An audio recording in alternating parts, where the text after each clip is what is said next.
there was a dream that you had specifically about or your plight in this country. Oh, okay. Um, yeah, that was before in 2015, or right after I got my permanent residence. I was thinking about getting a job or working on getting a job, applying here and there. I had this dream where I was I was standing on the road. I don't know really why I was standing on the road. So I'm waiting for a ride or waiting to be picked up or just wondering when I'm gonna start on the journey. So right, I was right there on the road. This old man came in. I didn't really see his face, but I know that's not the first time I'm talking to this old man. He always comes by sometimes, especially when I'm going through some difficult times in my life. I have a lot of questions in life that I don't have answer to or seem to get an answer to. So I usually have this dream where he will come and he started talking to me. While I was observing the cars go by and I was by the roadside, he said to me, he said, "Do you see these people who are you think that they are moving ahead of you and you've not even started your journey. Very soon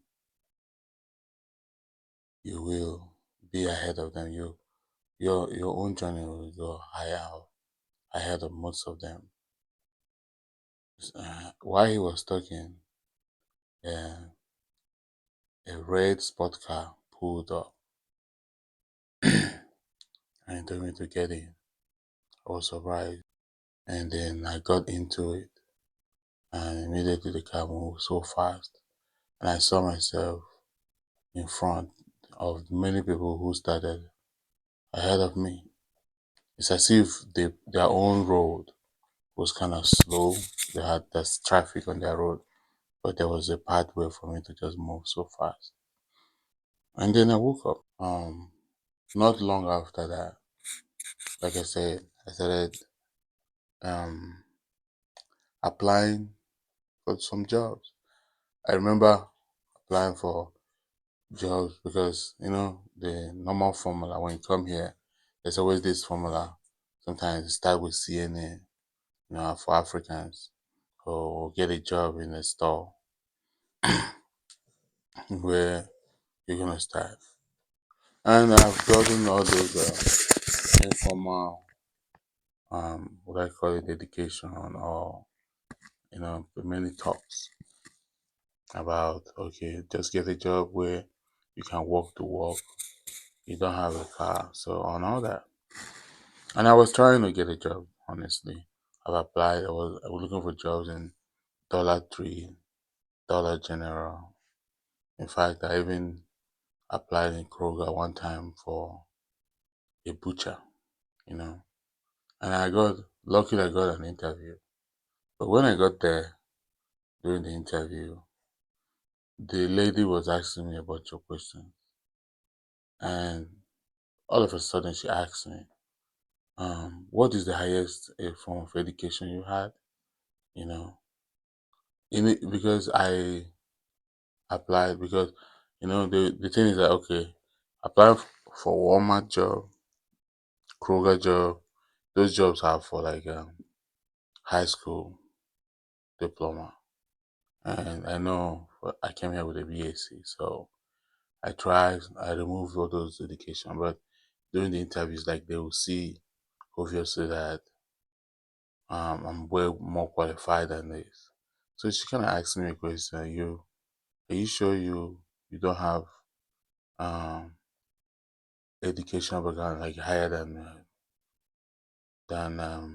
high school diploma? And at that moment, I couldn't lie to her. I said, "Well, I have a degree in engineering."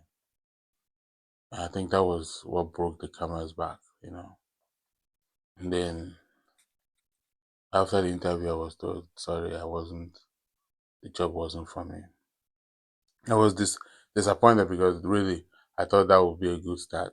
A butcher in Kroger. That was a good start. It was more than minimum wage. So while I was going through that, I was at home, be praying, asking God for direction, for a breakthrough. Okay, I've waited for more than a year to get my papers. Now it's time to work. I shouldn't be wasting more time. I went to apply to do a CNA program. Maybe I can start as a CNA. And I didn't have the money. I think it was like $800 to do a CNA program. I didn't have $800 to do CNA program. So I was at home one day, um, praying, and then while I was praying, I heard this voice that said to me, I saw a picture of a brother in church, and then the voice said to me, it said on Sunday after service, I should talk to this brother about a job, I know, where he works. I said, okay. Now the truth is that the brother does not appear. In our church, then we have engineers, we have doctors. He's not among the people you say, okay, we can approach for a job that will help you get a job. But that was what I heard. I said, no problem. So after Sunday service that day, I walked up to him, greeted him. His name is, we call him Day George. He's from Liberia. I said, brother, there's something I wanted to ask you about. Where you work. I'm looking for a job. He said, really? Then he started talking about where he worked, that he works in an engineering company. I said, really? And he told me that they pay more than minimum wage. And they start with the $15 an hour.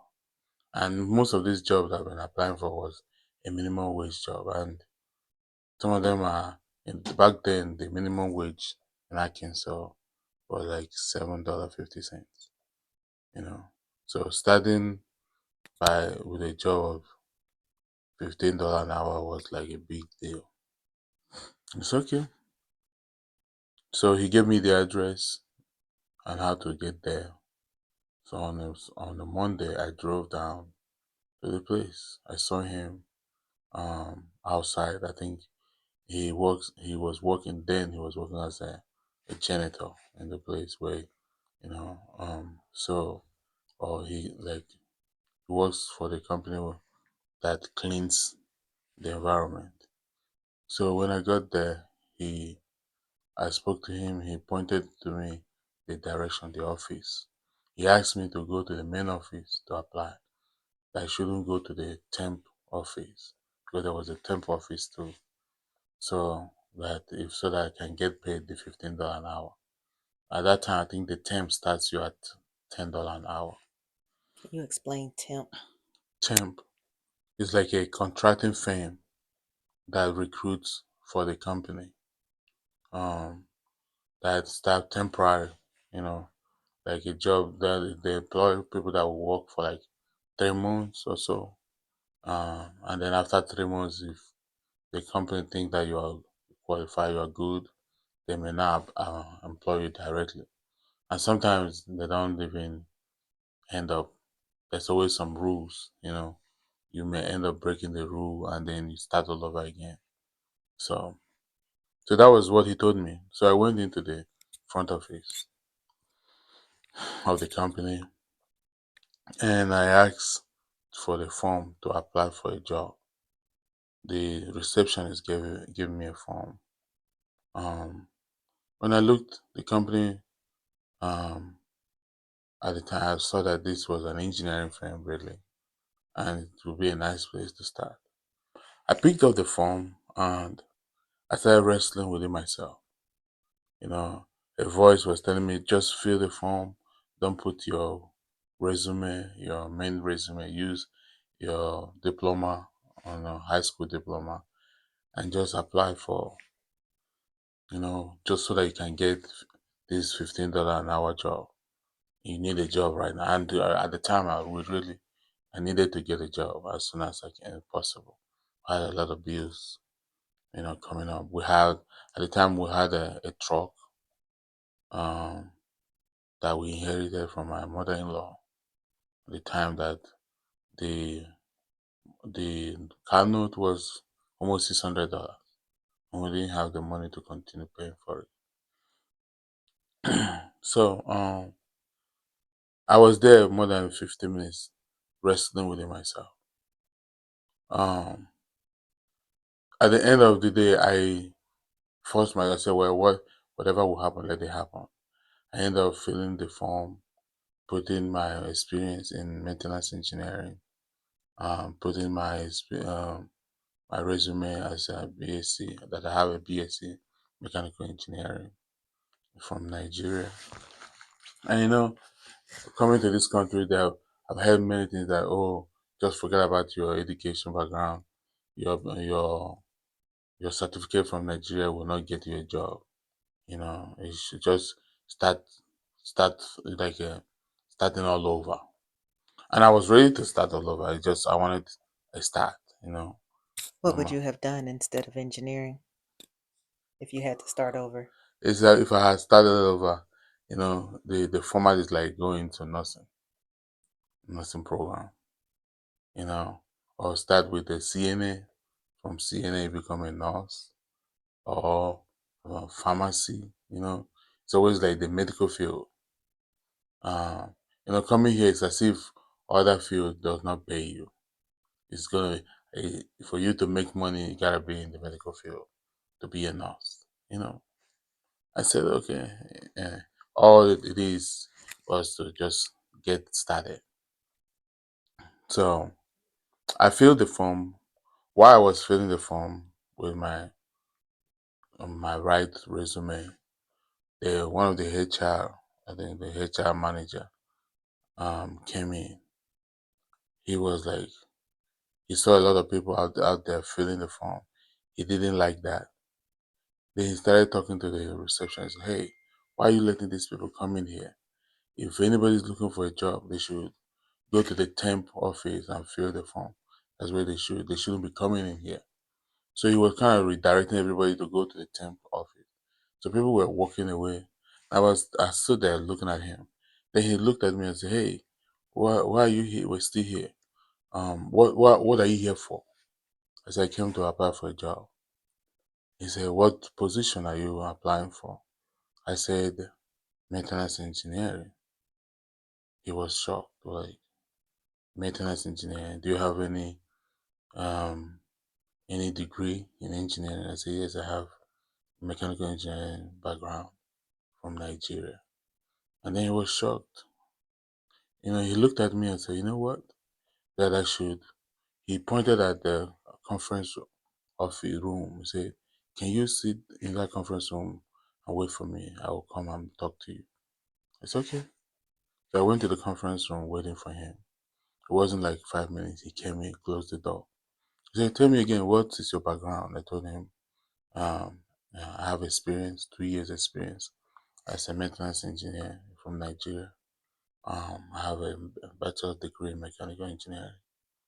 And then we got talking. We talked for more than 30 minutes. He asked me some basic questions, my experiences. I told him. He said, "You know what? Can I set up an official interview with you tomorrow with the hiring manager that they have been looking for, maintenance supervisor, mechanical maintenance supervisor?" I said, "Okay, no problem." After talking with him, he was so interested that he even coached me in some of the questions, and told me, "Hey, any question they ask you and you don't have any experience in, I should just tell them that I don't have any knowledge. I shouldn't just be trying to answer it." Kind of coached me, brushed me off on what to say, Yeah, see if he kind of took interest and favor on me. It's no problem. So the next day I came in, um, the hiring manager was there, and then we had an interview for like 45 minutes, asking me a bunch of questions. And the hiring manager was interested in me also. They asked me to come back the third day to meet hire the director of engineering and maintenance, and to have an interview with him as well. So I came in the next day. I had an interview with him.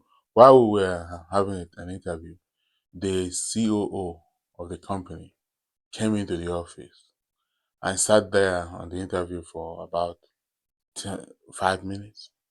And when he was leaving, he called the hiring manager and said, "Make sure you apply, make sure you employ this guy. I like him."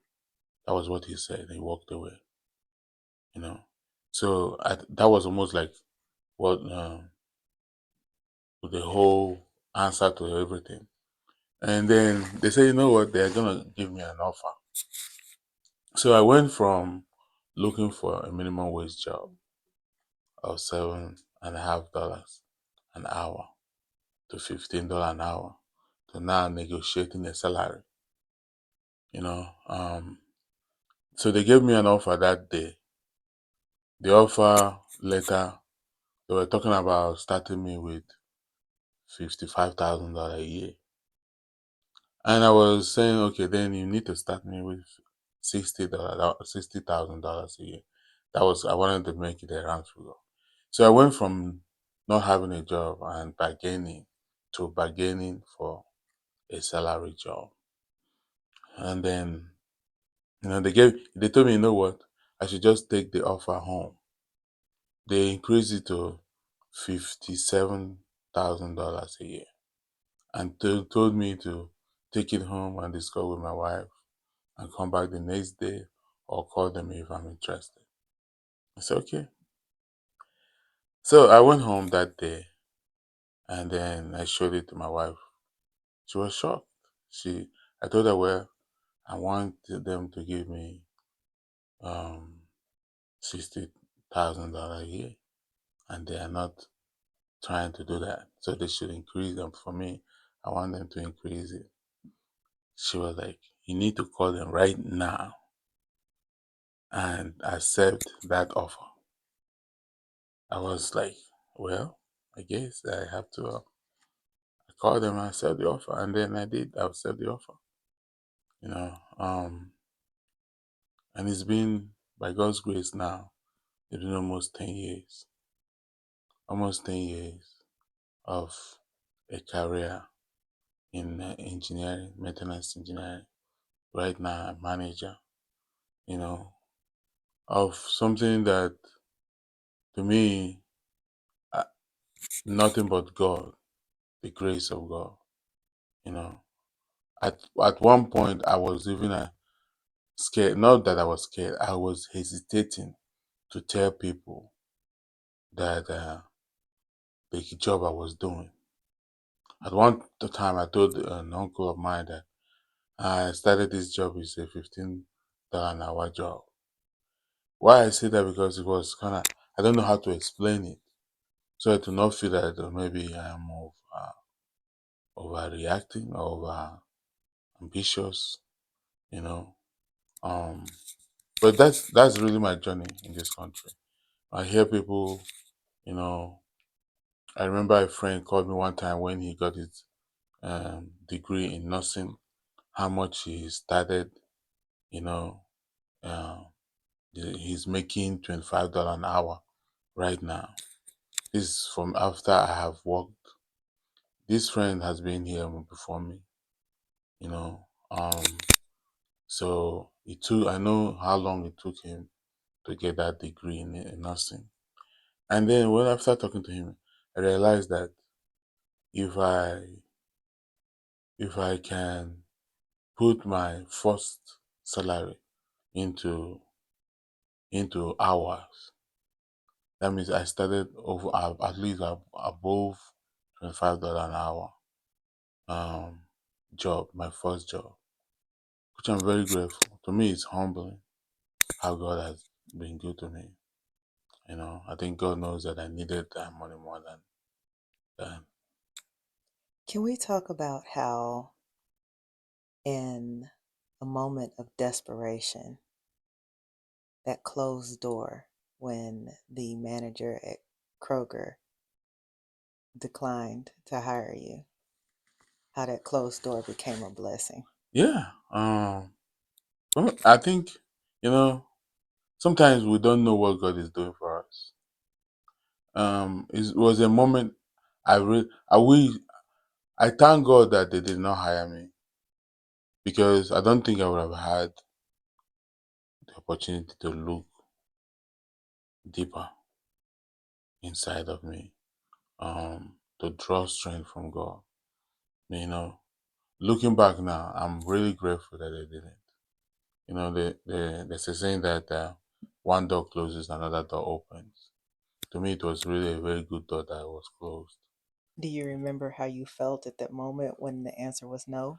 I really felt bad because I had already put my really hope in it. And it's not just the Kroger job. I went for an interview in a Pepsi warehouse too. That they were supposed to start me around 15.5 dollars an hour to be a warehouse uh,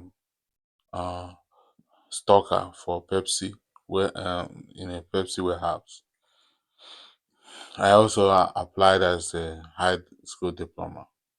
And then when I got talking with the supervisor, who was supposed to be my supervisor, he he felt like I have a higher degree. I don't know how they sense it or feel it. He asked me the same question. Are you sure you have your highest degree is a high school diploma? I looked at him, and even I would say I kind of lied too, because I told him that I only have a diploma in mechanical engineering. And yes, I do have a diploma in mechanical engineering. Then that's 2 years diploma before I got my BSc. The reason was just I was desperate to get a job. And then he looked at me, I smiled, and said, "My brother, listen, I'm not gonna hire you, and then in after 3 months you take over my job. I encourage you to look for a job that is to your qualification, you know. And I feel like this job is not meant for you." That's really what he told me, you know. And I said, okay, I appreciate. Then I knew that okay, he's not gonna call me, and he didn't call me back. He told me outright that I should just look for a job that is within my qualification. This job does not is not for me. I don't know how they feel. I don't know, is it my posture or my personality? I don't know what I said that made them think that yeah, there was more to it, you know. But looking back, I'm grateful that they didn't hire me, because that would have shut down that next level, of looking for that job. You know. Now, don't get me wrong. I'm not saying if I had gotten a job as a butcher in Kroger, which I was ready for, I would have been happier. I would have been happy, because it's a job. You know, it's an honorable job. I'm not saying also that I want to be on record. Starting from in a store is wrong. It's not wrong. You know, where it's wrong is when you think that you are too big for a job. You know, if that's where you can start and then move forward, move ahead, get ahead, that's fine. Is every job is honorable. All of them are professional job. Whatever a man is doing to put food on the table for his family is honor, as long as it's legal, it's honorable. So, but I believe God had a better plan for me, which I'm very grateful for. So, what advice would you give to, uh, well, especially immigrants, um, but not just immigrants, anybody who is trying to make their way in life, and let's say they've been advised of a particular formula that they need to follow in order to succeed? Um, my advice is this: first of all, what is God's will for your life? Um, for me, God is my first point of call. You gotta, don't get me wrong, the formulas works and people have used it. It's a proven formula, especially for immigrants. But also, you know, there's something I used to tell people. They say human when you study humans, it's not pure science. It's called social science. And social science, everybody have different path to their life. What works for somebody else may not work for me, may not work for you. You gotta find what works for you. And the only way I know to find that is include God in what you're doing. Ask God first.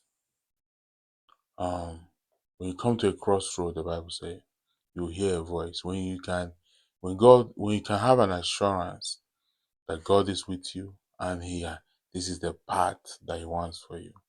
That's what serves. That's what matters. The formula may work for somebody else, or work for you, but it may not work for me.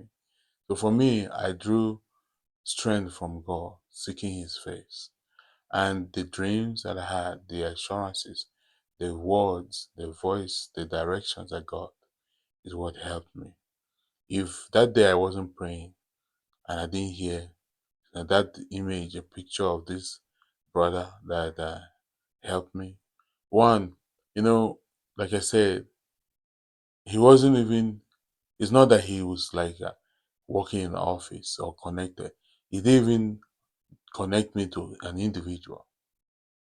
All that what God used him to do was to bring me to where I was gonna apply for this job. So that was the connection I needed. And sometimes what they say, the foolish things of this world, the foolishness of God is wiser than man. So that little thing, that direction, maybe what God is laying in your heart, you think that is immaterial, does not make sense. Maybe the key that will bring you to a greater honor. That's just really for me, it's more about putting God first and every other thing will work it out.